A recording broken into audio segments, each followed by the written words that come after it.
Pues nada, buenas tardes, Arratsaldeon, bienvenidos y bienvenidas a Biblioteca de Fundación Caja Navarra en Civicán. Muchas gracias por acompañarnos en este nuevo programa del ciclo Logos, en el que cada trimestre invitamos a dos profesionales, uno del ámbito literario, un escritor o una escritora, con otro perfil artístico o cultural, para hablar de diversos temas, intentando que se relacione con nuestra programación expandida, que, como sabéis, trabajamos una temática trimestralmente, y en invierno nuestra programación era Europa, Caminos de Diálogo y Convivencia. ¿Y dónde nos lleva este epígrafe? Pues a los movimientos migratorios. Y como es un tema de actualidad y muy complejo para reflexionar sobre él, hemos invitado a dos personas que se han criado a caballo entre dos culturas. Margarita Yakovenko, escritora y periodista ucraniana nacionalizada española, y César Dezfuli, periodista y fotógrafo documental, que es hispano-iraní y está especializado en migraciones, identidad y derechos humanos. Bienvenidos, muchas gracias a vosotros también. Haré una breve presentación, después hablaré un rato con ellos y después os pasaré el micro para que les hagáis las preguntas que queráis. Pues Margarita Yakovenko nació en Tomak, Ucrania, estudió periodismo en la Universidad de Murcia y más tarde cursó el máster de Periodismo Político Internacional en la Universidad Pompeu Fabra de Barcelona. Vive en España desde los 7 años, ha sido redactora y editora en diferentes medios como Playground, El Periódico de Cataluña y La Opinión. Actualmente trabaja en El País.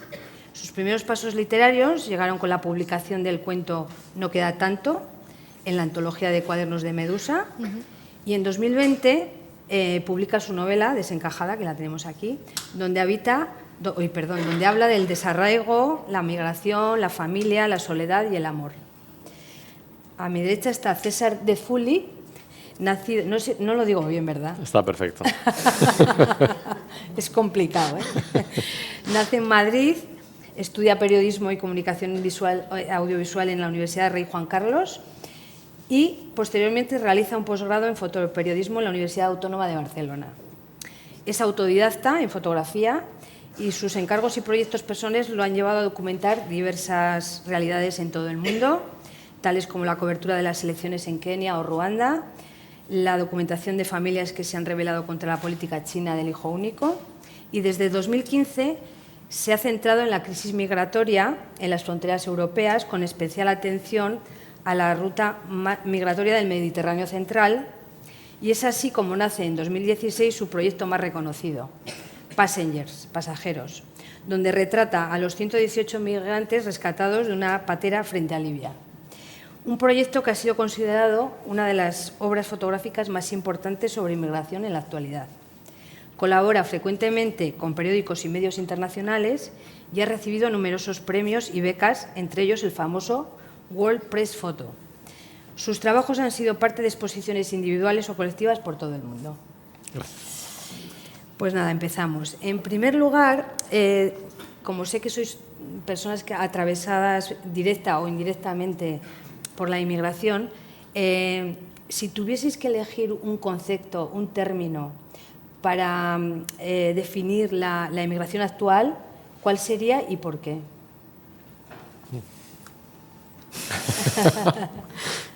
¿Un concepto o un término? Sí.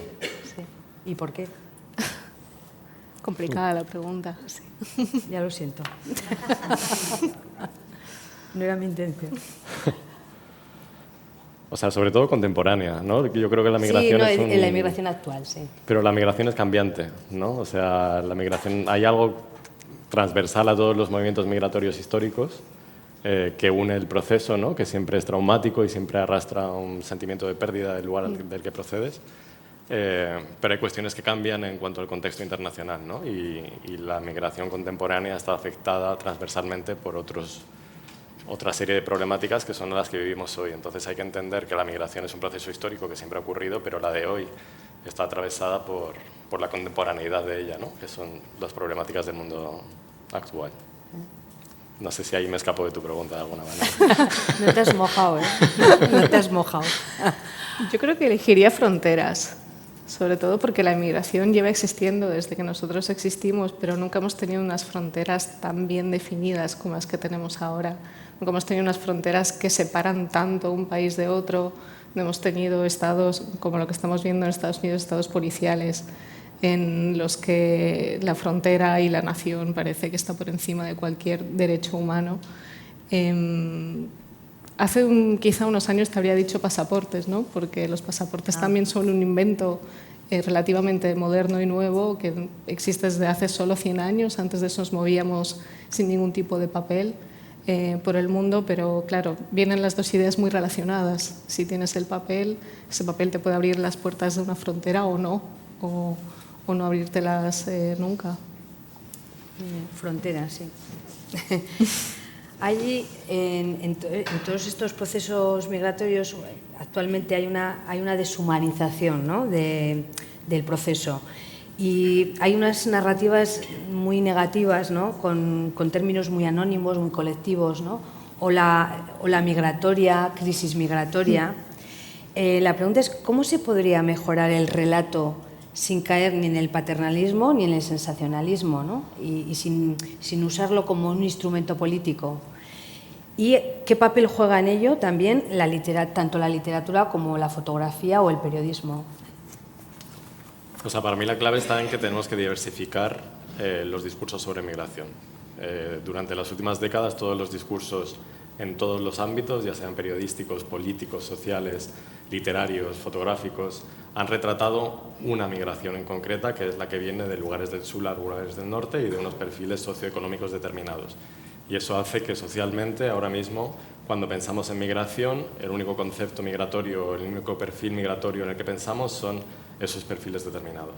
La única manera de deconstruir todo eso es construyendo relatos nuevos que normalicen la migración desde otras perspectivas. Empezamos a entender que una persona que se muda de Sevilla a Madrid por cuestiones laborales también es un migrante con otro tipo de problemáticas distintas y con otro tipo de transversalidades distintas, pero también es un perfil migrante, ¿no? La migración siempre consiste en abandonar el lugar del que procedes para instalarte en otro lugar, por el motivo que sea, en búsqueda de una vida mejor.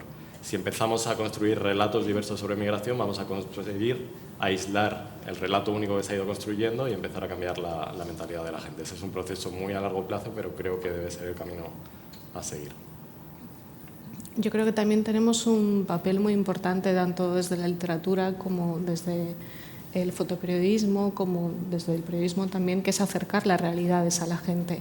Al final nosotros somos los responsables de que ese relato sea de un modo o que sea de otro. Si usamos ciertas palabras, estamos cometiendo, pues construyendo ciertas imágenes, perjuicios también, estamos colaborando en eso, pero también tenemos la capacidad a través de las ficciones y del arte de acercar esas realidades, no solo esas realidades que aparecen como estadísticas, ¿no?, contando las historias de la gente.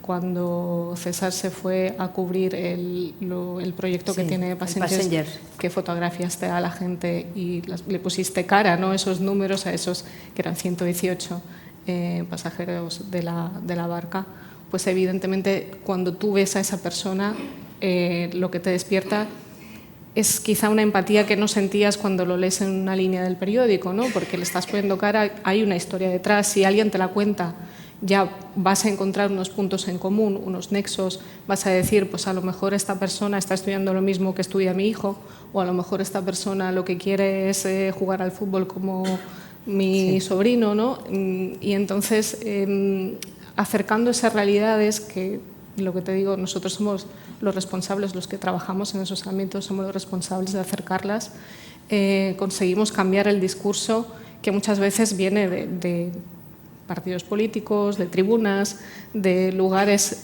públicos. De sensacionalismos, ¿no? Que por supuesto están tomados evidentemente por unos intereses que lo que consiguen es crear unas imágenes mentales que no se corresponden a la realidad, ¿no? La realidad es lo que nosotros podemos llegar a contar, entrevistando a esas personas, acercándonos a ellas y también dándoles voz.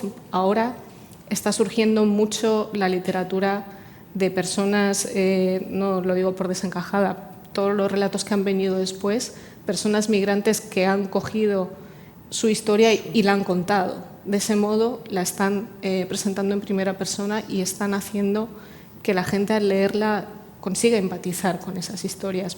Porque España, lo hablábamos antes, España también tiene un pasado migratorio. Sí, sí. Y las historias que cuentan Totalmente. Estos nuevos relatos al final conectan muy bien con esas experiencias y esas memorias que muchas familias en España todavía conservan, ¿no? Tanto del exilio como de la gente que se fue a trabajar a Francia, que se fue a trabajar a Bélgica. Al final son relatos tan universales que yo creo que dándoles voz es como conseguimos realmente calar en las conciencias de la gente y hacer un poco, que sirva un poco de chubasquero a esos relatos políticos que nos llegan, ¿no? Sí, sí, esos términos tan negativos, ¿no? La narrativa. Si pudierais corregir un solo prejuicio sobre los migrantes, ¿cuál sería?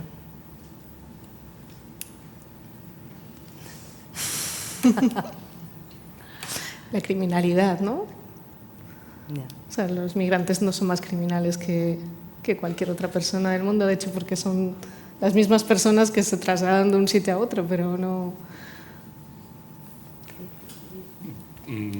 Como hay mucho prejuicio negativo ya sobre que se ha construido, hay algo que me interesa mucho últimamente, que es que quien intenta hablar en positivo de la migración, sin darse cuenta, también usa un prejuicio que es que el migrante es alguien que tiene que aportar económicamente, y esa es la bondad de la migración, ¿no? Y una persona migrante aporta mucho más a la sociedad a la que llega que el dinero que genera, ¿no? O el factor económico que genera. Entonces creo que hay que abrir un debate también importante sobre que los procesos migratorios y las personas migrantes tienen mucho que aportar a la sociedad más allá de ese factor económico, que a nivel cultural y social son factores transformadores, ¿no? Es evidente, o sea, ha sido evidente históricamente que todas las sociedades que han recibido procesos migratorios importantes han sido como una especie de despertar cultural para esas sociedades por todo lo que esas personas aportan al lugar al que llegan, ¿no? Y no es casual que muchas personas migrantes, sobre todo de segunda o tercera generación, que es algo que ya se está viendo pues, en Francia, en Alemania o en otros lugares, y que en España cada vez va a ser más así porque ya estamos en procesos avanzados de migración, hay personas muy punteras que tienen un origen migrante, y no es casual, ¿no? Hay una serie de problemáticas que arrastran las personas con origen migrante que las hacen ser personas mucho más motivadas, ¿no? Para encontrar un lugar en la sociedad, y ahí hay mucho que explorar en cuanto a aspectos positivos más allá de esa Esto idea. Lo relaciono con que os iba a pedir la opinión también. Hay un debate y se crea mucha polémica con el término integración, ¿no? Si la integración debe ser solo laboral y administrativa, o si va más allá a lo cultural, lo que estabas diciendo, lo social, y qué tipo de responsabilidad, si hay bidireccional, ¿no? Entre el que llega y el que le acoge, ¿no?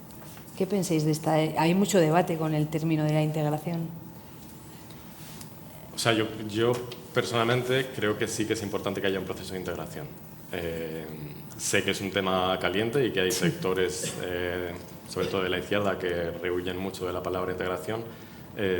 A mí personalmente no me molesta, pero sí que es cierto que ese proceso tiene que ser de intercambio, ¿no? No puede ser una integración basada en la imposición, tiene que ser una integración basada en el intercambio, ¿no? Y esa es la clave de ese proceso de integración, en el que evidentemente hay personas que llegan a una sociedad formada que tienen que entender la sociedad a la que llegan y encontrar la manera de ser parte de ella, y hay una sociedad formada que tiene que entender que no puede ser hermética y estática y que está en un proceso de transformación, y en ese proceso de transformación hay personas nuevas que llegan a ser parte de ella y que mutuamente tienen que crear una sociedad nueva, ¿no? Y en ese proceso estamos, en crear una sociedad nueva en la que lo existente se está mezclando con lo que llega, y lo que llega tiene que encontrar la manera de coexistir con lo existente, ¿no? Y ese es el choque en el cual se deberían invertir recursos y sobre todo cabezas pensantes para encontrar una lógica común para que ese proceso funcione y salga adelante, porque ese proceso va a existir, nos guste o no nos guste, ¿no? Entonces yo creo que como Estados el objetivo a medio plazo debería ser cómo hacer de los procesos de integración procesos eficientes y en el que todo el mundo gane, ¿no? Tú lo has dicho antes, has dicho la palabra acoger. Yo creo que no hay integración sin acogida. Muchas veces, ¿qué está pasando? Cuando miramos las estadísticas de dónde se concentra la mayor parte de la población migrante ahora mismo en España, nos estamos yendo al sur, a sitios donde trabajan en el campo, donde las viviendas son más baratas, estamos construyendo guetos donde viven esas personas. Eso no es una integración. En ningún modo puede ser eso una integración. Estamos condenándoles a que solo residan en esa zona. ¿Por qué? Porque solo les damos el acceso a ese tipo de trabajo, que es el trabajo que los españoles ya no quieren seguir haciendo, porque es un trabajo muy duro, porque es un trabajo muy mal pagado y porque ese trabajo alguien lo tiene que seguir haciendo para que este país siga funcionando y siga siendo una potencia agrícola, ¿no? Pero ¿qué está pasando también al mismo tiempo? Que al recluirlos en una zona en la que evidentemente no se produce un intercambio como el que decía César, porque al final no estás creando una sociedad multicultural. O sea, lo que dices es que según las estadísticas lo somos porque hay un 10% de inmigrantes y viven en este país y trabajan y tal, pero realmente eso no sucede tal cual así. Los migrantes que están integrados son los migrantes que vienen de países europeos, de países dentro de la Unión Europea o quizá de Estados Unidos, ¿no? Que pueden llegar a tener un trabajo que no sea el trabajo que los españoles no quieren realizar, que pueden acceder a ese tipo de trabajo. Pero nosotros ahora mismo estamos en un momento en el que todavía no hemos sabido asimilar que esas personas también tienen derecho a participar en la vida pública, porque todavía no los vemos. Hay muy pocos casos de personas racializadas o personas migrantes en papeles que sean representativos, incluso en periódicos, en televisiones. En televisión española sí que hay algunos casos que son muy concretos, pero quizás sea la única cadena donde lo estamos viendo. El hecho de que los migrantes no puedan acceder a unas oposiciones hasta que cambien de nacionalidad, hasta que adquieran la nacionalidad española, eso les quita muchísimos años. Claro. Eso está pasando también. El hecho de que los migrantes que vienen con carrera, médicos que vienen de América Latina, enfermeros, solo pueden trabajar en hospitales privados. Porque no tienen acceso a ir en hospitales donde se cobra peor de lo que se cobra en la sanidad pública, que eso lo sabemos todos, ¿no?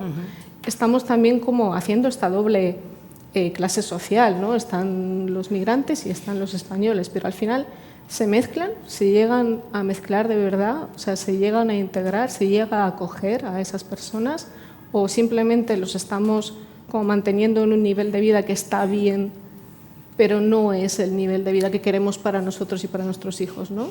Claro, es una integración, lo que yo decía, laboral y administrativa, pero no social y cultural, ¿no? Luego, socialmente... No del todo. Claro, sí.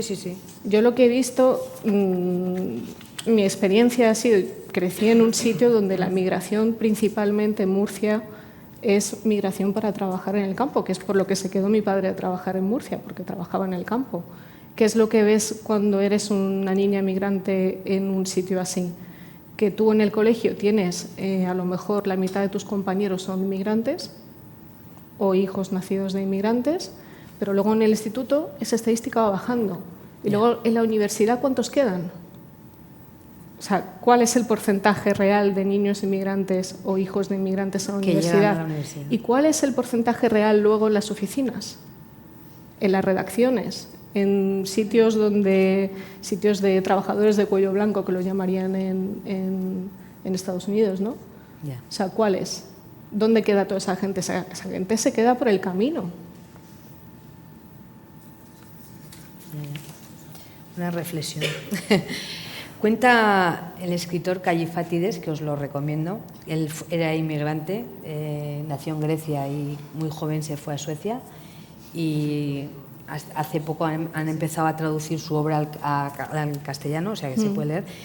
Y es un hombre muy lúcido y ha hecho como muchas reflexiones sobre la inmigración.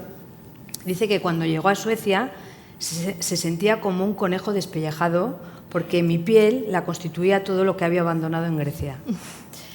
Y de ahí hablaríamos del síndrome de Ulises, que es el título que hemos puesto a este encuentro, que es el cuadro de duelo, ¿no?, migratorio extremo que sufren las personas cuando emigran en condiciones muy difíciles, ¿no?, que vienen del hambre, de las guerras, que vienen de la soledad, de la exclusión. Esto, además, añadido a la pérdida de la barrera idiomática, ¿no?, que no te puedes expresar correctamente, ¿no?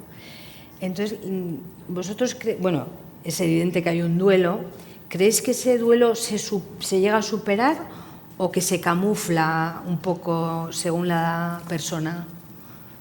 Yo creo que es algo muy personal, ¿no? Yo creo que hay gente que sí que lo llega a superar o que lo quiere superar y lo quiere dejar atrás lo antes posible. Yo conozco personas que rechazan completamente su lengua materna o su lengua de origen y adquieren la lengua del país en el que han emigrado, y porque se sienten mucho más cómodos. También es una posibilidad de ser otra persona o de ser la persona que quieres ser, ¿no? También cambiar culturalmente, adquirir un idioma diferente al que a lo mejor usaba tu familia, pues a lo mejor te ayuda en ese proceso de duelo, en ese proceso migratorio. Que de hecho el síndrome de Ulises es un concepto desarrollado por un psicólogo vasco que se llama Joseba Txotegui, que es el primero en usarlo en el año 2002. Sí. Y es muy interesante porque él también vivió muchos años en Estados Unidos y lo que cuenta es que es un síndrome que no es tan común en el sentido de que es muy dramático. O sea, es el síndrome de perder toda clase de raíz, ¿no? Pierdes la lengua, pierdes el territorio, pierdes el paisaje. Entonces te sientes completamente fuera de tu lugar, no entiendes qué es lo que está pasando y te intentas agarrar, pues, a los pocos asideros que te quedan. En algunos casos son las familias que emigran contigo, porque esto pasa también, que no vienes solo, entonces ese núcleo familiar se convierte en tu centro.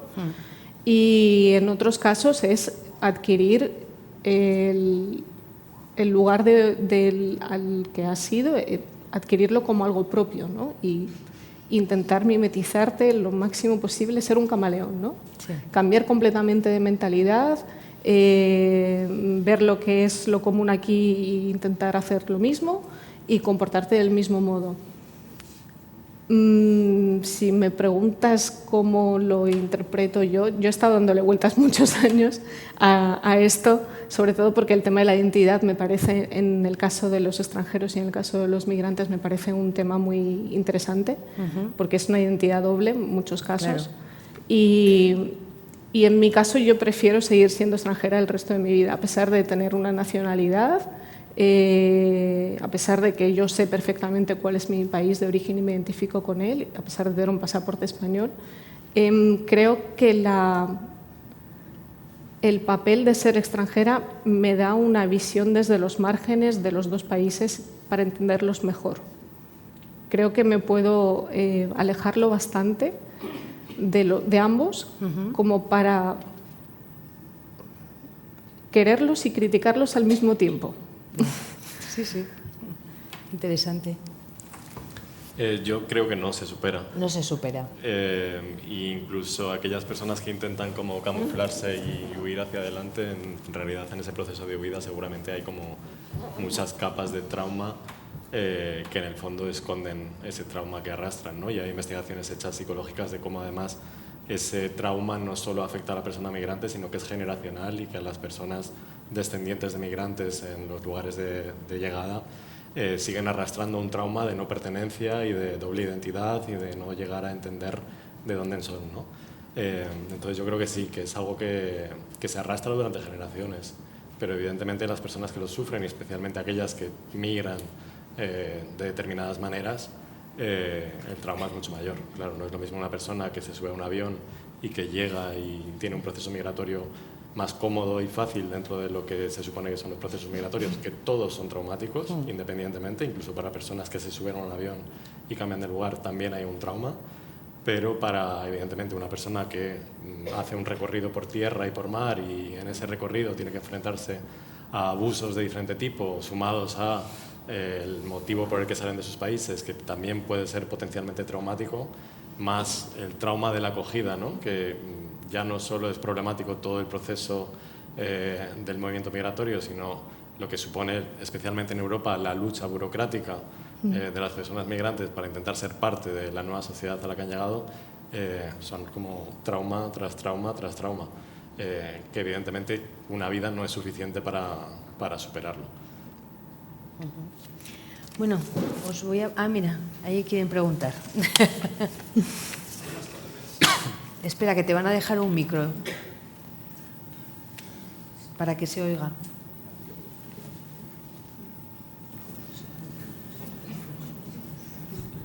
Buenas tardes. ¿Se oye? Sí. Yo quería transmitir la experiencia vivida aquí, en mi entorno social, sencillo, de la calle, que observamos en Navarra. Navarra no es Murcia. Navarra es un territorio pues muy circunscrito a sus peculiaridades y vemos en el día a día, observamos, sin nosotros pretenderlo, ser unos sociólogos, ni mucho menos, sino sencillamente que las personas inmigrantes, ciertos sectores inmigrantes que vienen a Navarra, hablo de Pamplona y de pueblos, se instalan y en muchos casos, hablo de sectores, no quieren integrarse. No quieren integrarse. Quieren ser ellos como eran en sus naciones. No quieren integrarse, lo que quieren es llevar una vida mejor desde el punto de vista económico, sanitario, educativo, social, pero no les vemos con intención siquiera de querer integrarse. Quería trasladar esta consideración porque es experiencia vivida desde hace muchísimos años en el día a día en la calle. Pues es una opinión. ¿Quiere decir que no van al colegio aquí? Sí, no, ¿No trabajan aquí? ¿No pagan los impuestos? No. Yo creo que una persona que trabaja aquí y paga los impuestos ya está en un proceso de integrarse en este país y en esta comunidad. O sea, sí, pregunta. Bueno, si le quieres decir algo. O sea, es un tema bastante gordo como para dejarlo así en el aire. Es que es un tema... y puedo llegar a entender de dónde viene. O sea, creo que es una preocupación real que existe en buena parte de la sociedad española, ¿no? Que ven a personas que parece que viven fuera del sistema, ¿no? Y la cuestión es si el sistema también está haciendo lo suficiente como para acercarse a esas personas. O sea, todo el mundo tiene derecho a tener una vida autónoma, sea migrante, sea ciudadano nacional español, y a elegir voluntariamente e independientemente sus actos.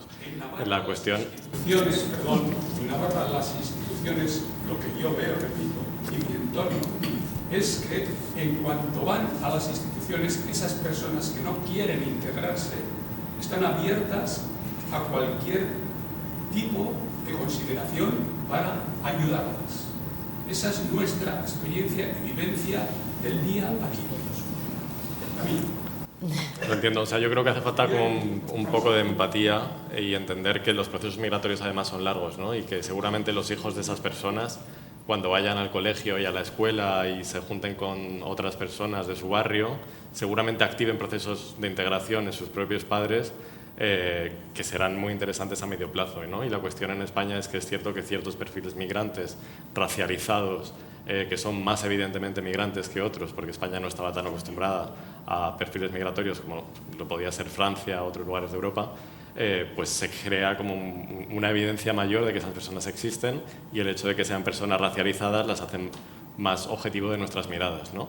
pero son procesos que se van a dar, ¿no? Y que los procesos migratorios son así, y es algo que tenemos que empezar a entender como ciudadanos, ¿no? Que la migración va a existir sí o sí, que no es algo que podamos elegir, que son procesos que se van a seguir produciendo y que lo que tenemos que hacer es acompañarlos a medio plazo. Y la cuestión es que los hijos de esas personas, dentro de X años, sean tan españoles de sentimiento como cualquier otro y que tengan los mismos códigos culturales que cualquier otro. Y creo que eso está pasando. O sea, si vamos a una escuela de cualquier rincón de España y ves a niños pequeños relacionarse entre ellos, es muy interesante ver cómo esos procesos de normalización, de regularización, de naturalización se están produciendo. Y ahí es donde tenemos que poner el foco y el interés en cómo eso sigue ocurriendo a medio plazo. Sí, hola. Yo soy inmigrante. Hace 5 años estoy en España, en Navarra. Soy de Perú. Cuando Olga hizo la pregunta sobre una palabra, les pidió una palabra, a mí me vino a la mente lo primero, la palabra miedo. Porque miedo tiene el que llega y el que recibe, el que está aquí. Entonces, el miedo además es un elemento que se utiliza, se manipula en discursos de toda clase, de todo estilo y a todo nivel. No sé si nos pueden un poco comentar esto, ¿no? Totalmente de acuerdo. Y el miedo explica los sentimientos también tan extremos que se generan, ¿no? O sea, al final el miedo es sobre todo desconocimiento en la mayoría de los casos. Entonces, la cuestión es que la mayor parte de los ciudadanos españoles, aunque convivan diariamente con personas migrantes, no tienen un intercambio cercano, ¿no? Entonces, hay esa mirada desde la lejanía, que es básicamente desconocimiento, que es sobre la cual se construyen todos los prejuicios, ¿no? La cuestión es cómo construimos espacios de encuentro donde ese conocimiento vaya destruyendo el miedo. Eso ocurre en las escuelas porque entre los niños esos miedos no existen porque no hay unos prejuicios previos, porque se ven como iguales. ¿Cómo trasladamos ese sentimiento de igualdad a la ciudadanía adulta? Yo creo que ese es el reto que tenemos como sociedad. El miedo es ignorancia, simplemente, y sobre todo es un sentimiento tan primario, y ahora estamos en un momento políticamente en el que vamos a unos sentimientos tan primarios en los discursos, en el que nos infantilizan a un nivel en el que parece que solo sepamos hablar a un nivel emocional, pero no sepamos trascender eso y ser un poco más racionales y tener un discurso un poco más elaborado, con más ideas, con más debate, con más ideas filosóficas que nos están llevando, nos están embruteciendo a un sentimiento de casi pues de las cavernas, ¿no? Y se usa mucho esa clase de sentimientos para que nosotros actuemos, pero sobre todo para conseguir votos, ¿no? Al final usamos sentimientos como el miedo, como la soledad, como la incapacidad de, no sé, superar este momento político, no sé, este devenir del mundo que nadie parece que tenga ganas de explicar, sino simplemente tratar que actuemos, ¿no? Y lo más fácil es usar un discurso que lleve a esa clase de sentimientos como es el miedo. Por allí. Sí, buenas tardes. Gracias por toda la exposición. Pero yo tengo una pregunta a los dos. ¿Qué se está haciendo mal? ¿Qué se está haciendo mal en la sociedad, en Europa, con partidos progresistas, que los partidos populistas, extremistas, cada vez vamos viendo que bueno, pues van ganando protagonismo, van ganando escaños, van ganando puestos en el gobierno y bueno, resulta que esos partidos con los mensajes que están dando, pues obviamente todos sabemos cuáles son y a lo que está conllevando, ¿no? Entonces, no sé por qué está pasando eso, ¿no? ¿De quién es culpa? ¿O qué se está haciendo mal para que esto crezca? No sé si mi pregunta ha quedado un poco clara, ¿no? Clarísimo. Es muy clara, pero también es muy compleja y creo que podríamos estar una semana haciendo este debate de... Algunos esbozar vuestros puntos de vista, ¿no? Porque la emigración del año pasado a este ha disminuido un 25, un 30%, ¿no? Más o menos, según los datos.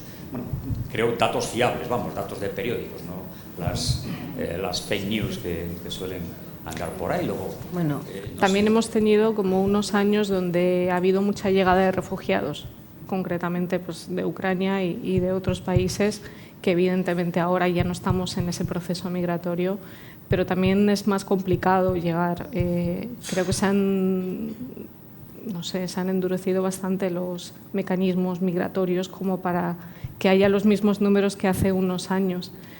Pero si hablamos antes lo decía también César, si hablamos de cómo ven los partidos, los distintos partidos a un migrante, desde la ultraderecha te ven pues, como una persona que no tiene derecho a existir, ¿no? Que no tiene derecho a habitar el mismo espacio.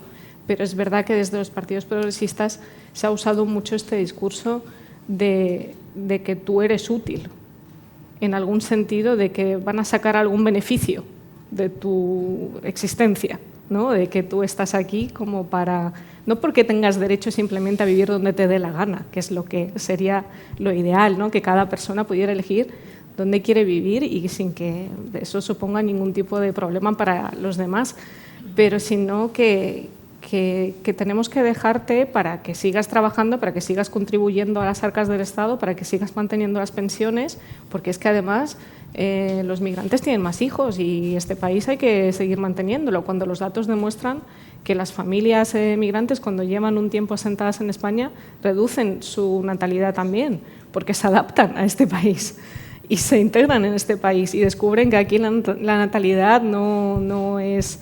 igual que en su país de origen y que pues a lo mejor no tiene sentido tener tantos hijos. ¿Qué es lo que se está haciendo mal? Pues te diría que sobre todo en el caso de la inmigración concretamente es hablar por los migrantes.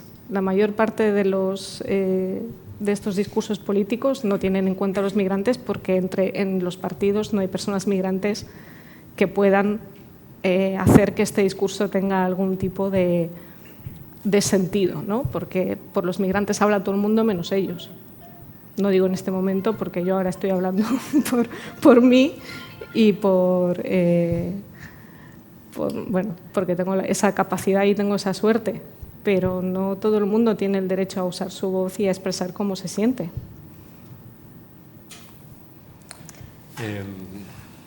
O sea, es también súper melón y voy a intentar como abordarlo ahí desde diferentes lados, completamente de acuerdo con lo que ella dice. Y, o sea, has mencionado varias cosas, ¿no? Por un lado, que las llegadas han reducido. Cuando se habla de las llegadas, en general se habla de las llegadas marítimas o por tierra. Y esas sí que se han reducido, pero si miramos a los números generales, históricamente el mayor número de llegadas a la península ibérica de personas migrantes ha sido por avión.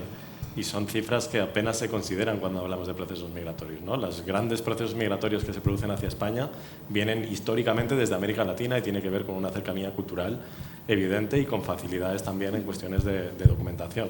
Pero, sin embargo, cuando hablamos y pensamos en migración, no pensamos tanto en perfil latinoamericano, sino que nos centramos en general en personas marroquíes o en personas negras de diferentes lugares de África, ¿no? Eso es súper interesante en las narrativas migratorias porque incluso la derecha y la extrema derecha, cuando hablan de migración, generalmente usan ese tipo de perfiles porque saben que son más útiles a la hora de generar ese miedo hacia las personas migrantes. Luego, ¿qué se está haciendo mal? La cuestión de las políticas migratorias es que, como todas las políticas, no tienen un efecto inmediato. Y la cuestión es que en España, durante décadas, no ha habido un proyecto sobre migración a nivel nacional porque la migración no era una realidad tan evidente como era en otros países de Europa. O sea, España siempre fue un lugar de tránsito, porque la economía española no era tan bollante como en otros lugares de Europa. Sí que lo fue en la década de los 2000 y ahí vino mucha migración de América Latina, pero el perfil de persona de Marruecos o del África Negra no era tan habitual en España y no había esa necesidad de crear un miedo sobre esos perfiles, considerando que además en España hay históricamente una narrativa islamófoba sobre la que también construye mucho la extrema derecha hoy en día, pero la cuestión es que esa falta de políticas sobre migración, aplicadas a la migración durante mucho tiempo, hizo que la migración encontrase su camino, que el hecho de que el Estado no tuviese un camino creado para esas personas cuando llegaban, hizo que las personas encontrasen sus formas de construir su vida. Hace como 10-15 años que se están creando políticas migratorias y los resultados los veremos a medio plazo. Y yo creo que en los últimos años sí que se ha empezado a hacer ciertas políticas migratorias que podrían ser mejores, pero que están empezando a tener un impacto. Pero eso lo veremos generacionalmente, o sea, es algo que a lo mejor dentro de 10 años empezamos a verlo. La cuestión es cómo será el país dentro de 10 años, quién estará a cargo de las cosas dentro de 10 años, qué discursos se estarán debatiendo en Europa dentro de 10 años. Estamos en un momento en el que se están creciendo cada vez más los discursos racistas en toda Europa, lo cual pone en peligro a las personas migrantes, pero nos pone en peligro como sociedad, porque somos una sociedad mixta hoy en día, o sea, la sociedad española, le guste a quien le guste y le pese a quien le pese, es una sociedad mixta, que no la hace diferente, o sea, es el proceso natural de todas las sociedades, y tenemos que aprender a convivir y a gestionar esa sociedad a medio plazo. La cuestión es que hay que incrementar las políticas. Yo soy partidario de que creo que debería considerar la migración como un pilar del Estado, tal cual se considera la educación o la sanidad o otros de los sectores, y decidir que todo el Estado debería dedicar un cierto porcentaje del PIB a acompañar los procesos migratorios, porque deberíamos ser conscientes de que son procesos que van a seguir ocurriendo a medio plazo, nos guste o no nos guste. Y cuanto más recursos pongamos, cuanto más personal pongamos, cuanto más capacidad pongamos en gestionar todo eso, mejor va a ser el desarrollo de la vida de esas personas y mejor va a ser, consiguientemente, el desarrollo de nuestra sociedad. Que va a cambiar, nos guste o no, y mejor si es un proceso que está acompañado por parte del propio Estado. Bien, gracias. Bueno, una última reflexión y termino ya. Ahora se está hablando mucho, es el discurso del, bueno, vamos a regular, vamos a empezar a regular. Y se está extendiendo por muchos partidos la idea de que sí, nosotros si llegamos, si tenemos, si podemos regularizar. ¿Qué pensáis vosotros cuando alguien está diciendo no, la inmigración hay que regularizarla? Esa inmigración salvaje, ¿no? entre comillas, de alguna manera hay que evitarla, ¿Qué pensáis cuando se está hablando o se está dando ese discurso que, bueno, no sé, parece ser que también da votos, ¿no? O sea, la cuestión es que una vez más cuando se habla de eso se habla de ciertos perfiles migrantes. A nadie le gusta que haya personas muriendo en el mar. O sea, yo sería partidario de que algún día consigamos un mundo ideal en el que no haya personas muriendo en el mar intentando llegar a nuestras costas. Pero es que para que eso ocurra, o sea, debe haber un acuerdo internacional en el que los países más desarrollados intenten también ayudar o no colaborar además con determinadas personas que están estropeando la vida de su propia gente. O sea, son procesos a décadas vista en las que tenemos que colaborar todos a nivel social, a nivel europeo. Con países africanos debería haber más colaboración, pero no a nivel de control de fronteras, sino para facilitar que esas personas no tengan que salir de sus lugares de origen. O sea, eso evidentemente todo el mundo está de acuerdo de eso.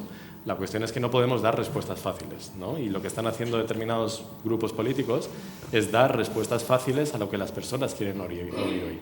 Pero es que esas políticas no van a tener un resultado a medio plazo, y eso ya se ha demostrado en nuestros contextos del mundo. O sea, que Trump está diciendo que va a expulsar a todos los migrantes que hay en su país no va a interrumpir los procesos migratorios, los va a hacer más complejos, va a facilitar el trabajo a ciertas mafias que están operando en las fronteras, van a hacer la vida de las personas que están migrando más difícil, pero no va a acabar con la migración, porque la migración no es algo con lo que se pueda acabar. Entonces, hasta que no entendamos eso, no vamos a poder empezar a aplicar políticas diferentes. Y mientras haya partidos políticos que sigan utilizando la migración de esa manera, intentando decirle a la gente lo que quiere escuchar, no vamos a arreglar nada. Entonces, yo creo que debería haber algún consenso de Estado en el que todos intenten aparcar sus diferencias y encontrar un punto en común, que creo que lo hay, y habrá personas o grupos, partidos políticos que tendrán que ceder en ciertas cosas, y eso es parte de la política, ¿no? Pero la cuestión es intentar encontrar un punto de encuentro en el que de una vez por todas acabemos con las personas muriendo en fronteras, pero también asumamos que va a seguir existiendo, nos guste o no nos guste.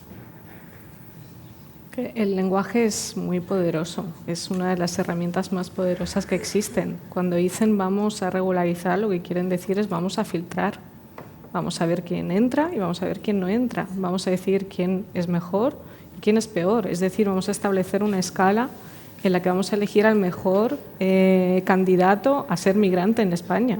¿Por qué? ¿En calidad de qué? ¿En calidad de que tenga una carrera o que no la tenga va a ser mejor persona o peor persona? ¿En calidad de que tenga un color o que tenga otro va a ser mejor o peor?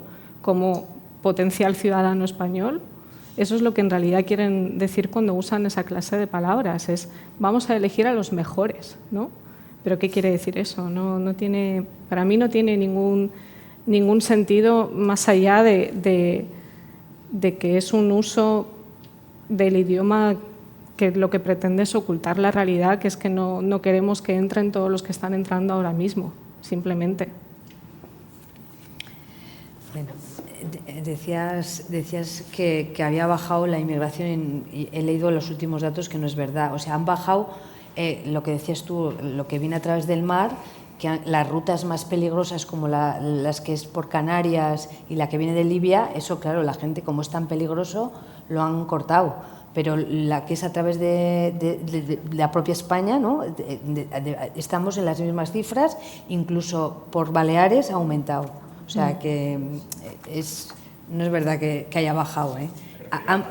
Han bajado en las zonas más peligrosas, han dejado de venir por esas zonas. A raíz de todo esto, ha habido, leyendo la prensa estos días, hay un término que yo no conocía yo este tema, que me ha sorprendido, la externalización de asilo. Esto es lo de Albania con Italia. Claro, y tal, sí. Y lo de Reino Unido con Ruanda, ¿no? ¿Qué opináis de este tema tan...? O sea, lo que consiste es en las personas que llegan a Europa piden asilo y entonces los países europeos quieren tener como conciertos con países que ellos llaman, entre comillas, seguros, y mandarlos directamente a esos países que no están dentro de la Unión Europea. Sin ninguna garantía, sin ningún tipo de absolutamente a través nada, de beneficios económicos, claro. Pues es una fase más de la deshumanización de la persona. Al final eres como ganado, ¿no? Una mercancía, ¿no? Una mercancía. Disponen de ti como quieren, deciden por ti de la manera que ellos consideran que es lo que te mereces, ¿no? Que es acabar en un sitio que es una especie de cárcel. Sí. Porque al final no tienes ningún tipo de libertad. Volvemos al mismo tema de antes. O sea, ¿por qué una persona no tiene derecho a moverse libremente por el mundo? O sea, para mí hay algo muy básico, que es el derecho al movimiento y el derecho a decidir tu propia vida, ¿no? Si eso al final es negado, pues es que no sé en qué niveles de humanidad y en qué niveles de derechos humanos nos estamos moviendo. O sea, la cuestión es que el derecho al asilo se ha manoseado, especialmente a partir de 2015-2016, que es el año en el que empiezan a llegar todos los refugiados de Siria a Europa y en el que de pronto hay unas cifras de solicitudes de asilo en Europa, especialmente en Alemania, que hacen que colapsen los sistemas de acogida, ¿no? Y a partir de ahí se empieza a reducir la capacidad de las personas a aplicar al asilo. La cuestión es que también muchos de los países europeos, en España sí existen alternativas, pero muchos de los países europeos no tienen alternativas al sistema de asilo que garanticen que una persona que no pida asilo pueda, aún así, siendo una persona migrante, integrarse en las sociedades a las que llega. Eso hace que muchas de las personas que potencialmente no tienen derecho a recibir asilo por los motivos por los que salen de su país, acaben pidiendo asilo porque es una manera de regularizarse. Esto ha hecho que el propio sistema colapse porque en muchos países no existen alternativas. Ante ese colapso, lo que han hecho muchos países es buscar soluciones. En lugar de buscar soluciones que garanticen derechos, lo que han hecho ha sido reducir derechos, ¿no? Y esto es un ejemplo claro de reducción de derechos, pero casi todos los procesos se han dado contra la ley. O sea, yo creo que a medio plazo ninguno de esos casos va a salir la ley adelante, lo ha tumbado. Sí. Porque es absurdo. O sea, para eso tendríamos que ser una Europa trumpista en la que de pronto las leyes no signifiquen nada, pero afortunadamente a día de hoy sigue habiendo tribunales que van a defender las leyes, ¿no? Y Europa, todos los países europeos son firmantes de la Carta que reconoce el derecho al asilo de todas las personas. Y la cuestión también es que es prácticamente imposible para una persona que no pise suelo europeo pedir asilo, ¿no? Aunque exista ACNUR y existan agencias internacionales, sobre todo en países africanos, pero en todo el mundo, a las que las personas que puedan pedir asilo acuden a pedirlo, es muy pequeño el porcentaje de ellos que puede llegar a ser relocalizado sin tener que llevar a cabo una ruta súper compleja, ¿no? Entonces, una de las cosas, por ejemplo, Estados Unidos, en el primer mandato de Trump lo primero que hizo fue eliminar una agencia estatal que era como una especie de ACNUR nacional, que estaba en muchos lugares del mundo, tenían oficinas y lo que hacían era, como Estados Unidos es un lugar muy lejano de todas partes y para personas migrantes que tengan un perfil de asilo es prácticamente imposible llegar allí, estas agencias localizaban estos perfiles y cuando tenían a perfiles localizados de personas que tenían derecho al asilo, los reubicaban directamente de manera segura en Estados Unidos. De esto prácticamente nadie se enteró, fue algo de lo que no se habló, pero Trump, de las primeras cosas que hizo al llegar al poder fue fulminar esta agencia inmediatamente, dejando a miles de empleados en la calle. Hay países europeos que también tienen agencias parecidas, sobre todo países nórdicos. Dinamarca, ¿no? Y Noruega, Finlandia y tal, pero el resto de países europeos sobre todo trabajan con ACNUR, pero si miramos las cifras de personas que son reubicadas por ACNUR en países europeos son ínfimas, ¿no? Cuando en realidad lo inteligente sería crear este tipo de agencias en otros lugares del mundo para evitar que haya personas con perfiles de asilo que tengan que arriesgar su vida por tierra, mar y aire para llegar a Europa, ¿no? Yo creo que eso también debe ser una de las políticas que se tienen que implementar en la lucha contra el tráfico de personas, en intentar cambiar las dinámicas migratorias del mundo hacia unas dinámicas más seguras y más garantistas con los derechos humanos. Pero son muchas las políticas que se tienen que llevar a cabo paralelamente para intentar crear un mundo mejor, ¿no? Sobre todo para las personas migrantes. Ahora que has nombrado ACNUR, me he acordado que cuando quería hablar del valor o poner encima de la mesa las ONGs, porque sé que tu trabajo fue que te subiste a un barco de una ONG alemana, ¿no? Que me sorprendió, lo hablaba el otro día, que eran chavales de 18 años, ¿no? Que recopilaron dinero, compraron un barco y tú también tenías 25 años, ¿no? Creo. Y os subís allí a recoger a personas que están en las pateras. ¿Cuál es vosotros el valor real de las ONGs? ¿Es un papel importante o cómo veis el papel de las ONGs en este ámbito? Es importante, pero ojalá no lo fuera. O sea, la cuestión es que se ha externalizado la gestión también de las fronteras, ¿no? en manos de las ONGs y de la regulación de la migración. O sea, si se va a cualquier puerto de llegada de migrantes en España, la gestión no es estatal, sino que está derivada en Cruz Roja, que todo bien con Cruz Roja. Pero no sé si debería ser una empresa, porque al final es una empresa ONG la que está gestionando las fronteras, ¿no? O sea, debe haber un plan estatal. Y eso es un poco a lo que me refería. Yo creo que el Estado debería invertir recursos en gestionar una realidad que compete al Estado y que tiene un impacto directo en la sociedad que gestiona el Estado. Entonces, o sea, las ONGs están rellenando el hueco de lo que no llega a hacer el Estado por una falta de recursos, de personal, de voluntad y de visión a medio plazo. Fantástico el trabajo que hacen las ONGs, pero no sé, bueno, en fin. Ya. Hemos entendido. ¿Tú qué opinas de la...? Yo estoy completamente de acuerdo. Sí, las ONGs rellenan el vacío que el Estado no es capaz de llenar. Bueno, y después de tanta desesperanza, yo me gustaría vuestra visión futura de Europa. ¿Hay esperanza en que un día los intereses sociales y humanos primen sobre los económicos y los políticos? Os lanzo esa pregunta. Ojalá, ¿no? O sea, yo personalmente estoy en un momento de cierto miedo, que no quiero que sea negativismo, pero sí que de pronto está cambiando mucho el mundo que nos habían contado, ¿no? O sea, vivíamos en un mundo de reglas en el que teníamos unos privilegios como europeos y vivíamos en ese privilegio heredado y asumido. Y era un mundo que estaba bajo nuestro control, ¿no? Y entendíamos las normas que se aplicaban y dentro de esas normas jugábamos. Ahora estamos entrando en un mundo diferente en el que la geopolítica ha cambiado, en el que las normas parece que no tienen el mismo sentido y en el que no sabemos todavía qué rol va a ocupar Europa, ¿no? Y Europa está con esos debates internos en los que vamos a ver hacia dónde va. La cuestión es que los principales países europeos están camino de estar, por lo menos en un periodo de tiempo, en manos de la extrema derecha en el peor momento para que eso ocurra, ¿no? y va a haber elecciones en Francia dentro de no mucho tiempo. En Alemania el gobierno es súper débil y puede ser que en cualquier momento haya un cambio de gobierno. En Italia está gobernando la extrema derecha. En España es probable que llegue a gobernar la extrema derecha a medio plazo.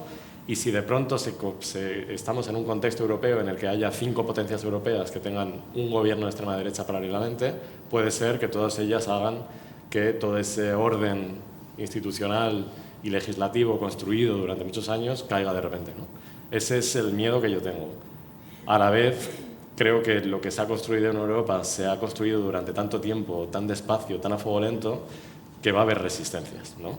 Y ahí es donde tengo la esperanza, que esto sea un proceso que pase, en el que de alguna manera la sociedad europea aprenda la lección una vez más, se reorganice y empiece a enfrentarlo desde dentro. La cuestión es que al final, si esta gente llega a intentar implementar algún modelo, las personas migrantes van a ser el enemigo y el rival más débil, ¿no?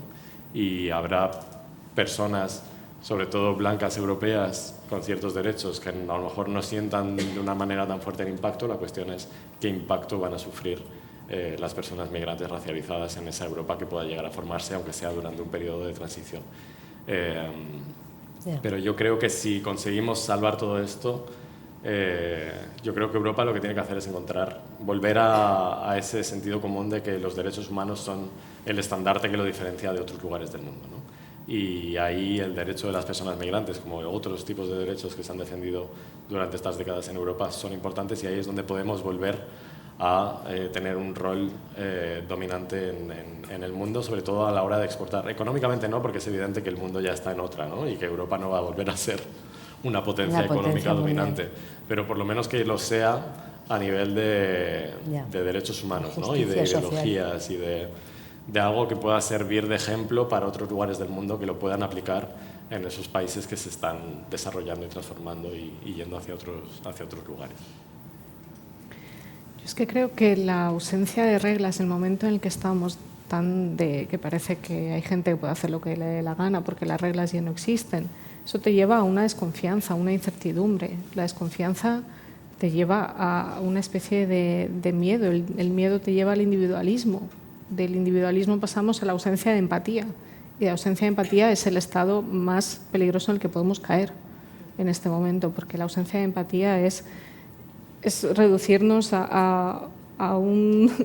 es como crear una frontera alrededor de nosotros, ¿no? No dejar ni que nosotros empaticemos con el resto, ni que el resto de las historias nos llenen, ni que nos permeen, ni que nos hagan pensar, porque nos queremos aislar de ese mundo que no entendemos, porque ese mundo está siendo muy duro y no sabemos qué está pasando. Queremos algo que nos mantenga todavía cuerdos, ¿no?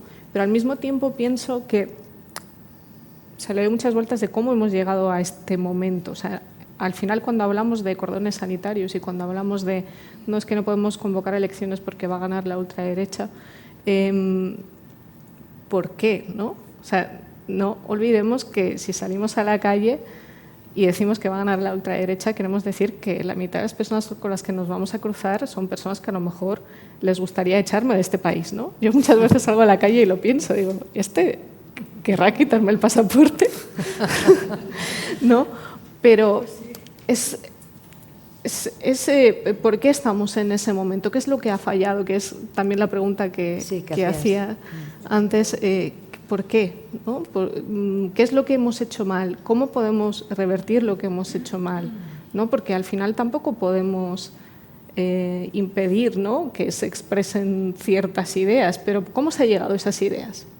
O sea, ¿por qué estamos en ese momento? Es lo que a mí más me remueve y lo que intento entender también un poco, más allá de una confrontación. Me gustaría entender las razones, me gustaría entender si es que el discurso más simple es el que al final va a ganar, y me gustaría entender por qué en ese punto somos capaces de comprar simplemente un discurso que es maniqueo y que es falso, ¿no? En muchas ocasiones. ¿Por qué no queremos saber más entonces? ¿Por qué la mitad de la población no quiere conocer historias de migrantes o no quiere? ¿Por qué estamos en ese momento? O sea, ya está todo perdido, se puede recuperar de algún modo. No lo sé, yo me hago muchas preguntas, pero no encuentro la respuesta nunca. Pues dada la situación de tu país de origen, ¿no? Tan sí, terrible. Y evidentemente pues, la respuesta que muchas veces encuentro es que el problema está en las naciones y en los nacionalismos, ¿no? Al final, quizá esa sea la principal causa. El discurso nacionalista es tan básico que acaba por eliminar identidades, ¿no? Y lo económico, ¿no? Y el tema económico. Bueno, voy a centrarme ahora un poco más en vosotros, ya que habéis venido aquí, que os conozcan un poco. Margarita escribía desde muy jovencita y tú fuiste muy autodidacta desde muy joven, empezaste con la fotografía. Lo que os pregunto, ¿pensáis que tenéis como una pulsión a expresaros por lo que habéis atravesado en vuestras vidas personales? ¿Ser hijo de un iraní o ella que venía de Ucrania? O sea, ¿Había algo que os hacía expresaros? Yo creo que no es casual y es algo que yo no era consciente cuando empecé, pero es evidente que el tener un origen o crecer en un hogar diferente a los hogares que te rodean te genera unas inquietudes diferentes y te hace cuestionarte o ver el mundo desde una perspectiva diferente, ¿no? O sea, yo crecí en una casa con un padre musulmán y una madre cristiana y para mí eso no es raro, pero yo no era consciente de que para mí no era raro hasta que yo fui una persona adulta y empecé a ser consciente del privilegio que tuve en realidad de poder crecer en un hogar diverso, ¿no? En el que todo eso me hacía ver el mundo desde una perspectiva diferente. Y todo eso va sumando, ¿no? en tu mochila de vida y en tu perspectiva de cómo ves el mundo y de cómo intentas expresar eso que ves, ¿no? Y que la fotografía esté ahí para mí es una forma de expresar al final, ¿no? Y yo no empecé trabajando en migración, pero en cuanto que trabajé la primera vez sobre migración me di cuenta de que tenía algo que contar, ¿no? Y al final yo creo que tanto en la fotografía como en el periodismo, en la escritura, en cualquier tipo de arte que implique una expresión personal, yo creo que lo bonito es cuando encuentras el tema en el que realmente tienes una voz, ¿no? Y tienes algo que aportar. Y yo ahora siento que estoy ahí y estoy disfrutando ese momento y agradezco haber tomado esa vía en su momento. Yo muchas veces me he preguntado si habría estudiado periodismo, si me habría convertido en periodista, si mis padres nunca se hubieran ido de Ucrania. No lo sé, porque no, los futuribles es que son futuribles, son imposibles de conocer. Pero es verdad que a mí me marcó sobre todo mucho, y ahora que estamos en una biblioteca, reivindico también el papel de las bibliotecas, ahí me crió una biblioteca, porque mis padres cuando llegamos a España trabajaban todo el día, tenían unas jornadas laborales pues propias de personas migrantes, de sol a sol, y a mí me dejaban sola y yo era bastante pequeña. Entonces lo que mi padre hizo a los pocos meses de llegar es hacerme un carnet de la biblioteca de mi pueblo muy pequeño de Murcia, y yo iba a la biblioteca, cogía libros, los libros me acompañaban, los libros me criaban y para mí fueron principalmente el germen de que yo quisiera contar historias, porque yo leía las historias. Entonces me eduqué con eso y para mí era natural que usara también mi capacidad para expresarme. Aprendí español muy rápido porque necesitaba expresar ciertas cosas y porque veía que mis padres no conocían el idioma y necesitaba hablar por ellos. Y llegó un punto en el que me convertí en la traductora oficial de mi familia, ¿no? Porque era el que yo creo que muchos niños migrantes hacen ese papel que no les corresponde, pero que es el que acaban haciendo porque pues, no hay ninguna otra persona que lo haga, ¿no? Que te acompañe. Y para mí eso fue la principal razón de luego escribir y seguir escribiendo y luego haber estudiado periodismo y bueno, especializarme en política internacional, porque al final es lo que más me interesa de cómo funciona el mundo. Hacerme preguntas y intentar responder, ¿no? Muy bien, os han traído. Aquí suelo hacer un juego tonto de que Margarita le haga una pregunta a César y César le haga una pregunta a Margarita. Pues te preguntaría cuál fue el proyecto más gratificante de los que has hecho. No el más duro, sino el que más, no sé, que te hayas llevado, que te haya marcado más. O sea, evidentemente mi proyecto Passengers ha sido muy importante, pero es cierto que, o sea, yo pasé 3 semanas a bordo de ese barco de salvamento en el que se rescataron a muchas personas, y el proyecto Passengers está enfocado en una de las barcas rescatadas, pero en esas semanas se rescataron más de 2.000 personas mientras yo estaba ahí. Y antes de yo conseguir localizar a todos los pasajeros de esa barca, localicé a un pasajero de otra barca, Malik, de Gambia, al que pude ir a verle apenas 2 meses después del rescate a un centro de migrantes donde él estaba en Italia. Y era muy difícil en ese momento entrar en los centros de refugiados en Italia, porque en ese momento acababa de llegar Salvini al poder, bueno, no era presidente, pero era ministro del Interior, había una narrativa creciente anti-inmigración muy bestia en Italia, y yo de pronto tuve la oportunidad de estar en uno de esos centros documentando todo lo que estaba ocurriendo, y estuve 1 año y medio viajando a Italia, pasando temporadas muy largas y documentando la vida cotidiana de estas 55 personas que estaban viviendo en este centro. Y aprendí mucho y sentó las bases de lo que fue Passengers y de lo que es Passengers ahora, porque en ese periodo yo todavía no había conseguido localizar a los pasajeros del barco de Passengers, y ahí yo empecé a tener muchas inquietudes, ¿no? De lo importante que era sobre todo contar lo que estaba pasando en Europa con esas personas después del rescate, ¿no? Y en ese centro lo vi más claro y pude escuchar y empezar a escuchar sobre todo todas esas historias de todas esas personas que vivían en ese centro, pasar mañanas, tardes y noches con ellos, conviviendo. Salió un trabajo muy bonito que no lo pude mover tanto porque luego Passengers se comió un poco toda la atención, pero disfruté mucho el proceso de trabajo en ese centro. ¿Se quedaron todos en Europa o alguno acabó volviendo? ¿De ese centro? Sí. Pues fíjate, estuve ahora en Nigeria, hubo un chico, cuando yo llegué a ese centro, había un chico que se llama Henry, que nada más verme vino hacia mí y me empezó a señalar y me dijo, yo te conozco. Y ya empezamos a hablar, fue como, yo no, pero vamos a encontrar por qué. Y ya le dije, ¿qué día te rescataron? Me dijo el día y él había sido rescatado por el barco en el que yo estaba. Entonces, buscando las fotos, localizo una foto de él que no aparecía directamente, pero aparecía en el grupo de las personas rescatadas, y él se acordaba de mí en ese momento del rescate. Y a él, no todos los países africanos tienen acuerdos de deportación con países europeos, ¿no? Y muchas veces se habla de deportar masivamente a personas, pero esto no es una cuestión que tú como país puedas ejercer de manera voluntaria hacia otro país, sino que tiene que haber un acuerdo de deportación. Nigeria es de los pocos países africanos que tienen acuerdos de deportación en este caso con Italia, y a Henry meses después lo deportaron a Nigeria. Y yo estuve ahora en Nigeria en noviembre y no conseguí verle porque estaba en una ciudad muy lejos de donde estaba, pero estuvimos hablando y bueno, ha reconstruido su vida y está de vuelta en casa. Pero sí, ha habido, y seguramente ha habido más deportaciones de algunas de las personas, porque había muchas personas nigerianas en ese centro. Pero he perdido la pista de muchos de ellos, porque en ese caso yo estaba como muy centrado en la historia de Malik, que era un poco el protagonista de ese proyecto. Qué interesante. Y ahora me toca. Sí, te toca.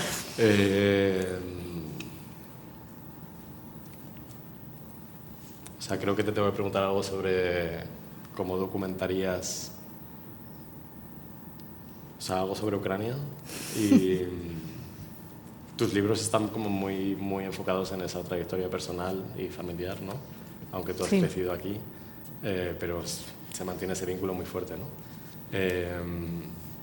¿Qué historia te gustaría escribir en la Ucrania de dentro de 20 años? Pues el libro que justo terminé de escribir en el 25 y que se va a publicar este año trata sobre la toma de mi ciudad, donde yo nací, y que ahora mismo está en zona ocupada por el ejército ruso, y trata sobre la casa de mis abuelos. Mi abuelo muere en los primeros 2 meses de la ocupación de Rusia en Ucrania, y su casa ahora mismo está ocupada por una familia rusa. Su casa evidentemente es una casa en la que estaban todos sus recuerdos, estaban mis recuerdos, estaban los recuerdos de mi padre, Es pues la típica casa de los abuelos, ¿no? Con todas las vajillas, las fotografías, las sábanas, las toallas, con todo. Y ahora mismo tenemos datos de quién es esa familia, la que vive en su casa, de que han tirado la mayor parte de nuestras cosas, por lo tanto han tirado pues, nuestros recuerdos, nuestras memorias y todo lo que conservábamos, ¿no? de ellos, porque a mí de mi abuelo no me queda nada. Como murió cuando ya la guerra estaba en activo, no pude ni siquiera llevarme nada de esa casa. Y dentro de 20 años me gustaría escribir la historia de cómo vuelvo a esa casa. Si ese lugar al final no se firma ningún acuerdo humillante ni Ucrania cede esa parte del país y que pueda regresar, aunque sea a ese hogar, a lo mejor queda algo, ¿no? Al menos verlo. Me gustaría sobre todo escribir sobre eso, regresar a mi casa, a casa de mis abuelos y regresar a mi ciudad natal. Ojalá. Ojalá sí. Bueno, ha sido interesantísimo. Muchísimas gracias por aportar un granito de arena a algo más optimista, a un futuro más optimista, a que esto enriquece nuestra convivencia. Sois el claro ejemplo, ¿no? Si vosotros estáis más interesados en la temática que hemos tocado hoy, vamos a estar a través de todo el trimestre haciendo actividades que podéis consultar en el folleto. Va a haber más actividades con el mismo tema. El mes que viene, en febrero, habrá una tertulia con el libro de Desencajada, que creo que hay alguna plaza libre, que seguro que está muy interesante. Y la biblioteca, desde luego, hará escaparates en los que habrá bibliografías sobre el concepto de la inmigración en general y también novelas y narrativas sobre personajes e historias de personas migrantes, claro, y de movimientos migratorios. Y para acabar, pues voy a acabar con una cita de Kallifátides, que lo he nombrado antes y os lo recomiendo, es uno de mis autores favoritos, que habla con una delicadeza y es un señor tan inteligente. Cuando has hablado tú de la empatía, sí, y como estamos en mitad de un centro de cultura y compartida y de pensamiento, él dice sobre Europa, la cultura es la única manera de crear un verdadero entendimiento entre los seres humanos. Así que con eso nos quedamos. Gracias.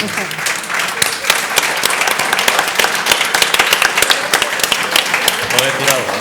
¿Puedo decir algo? Sí. ¿Quiere decir algo, César?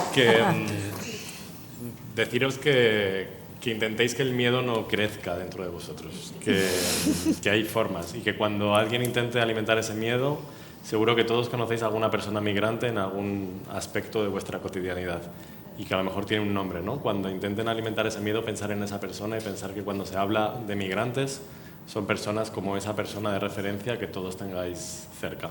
Que todos esos miedos y todos esos monstruos que se convierten, que crecen al calor de estos discursos de odio, en realidad están hablando de personas como esa persona de referencia que podáis tener.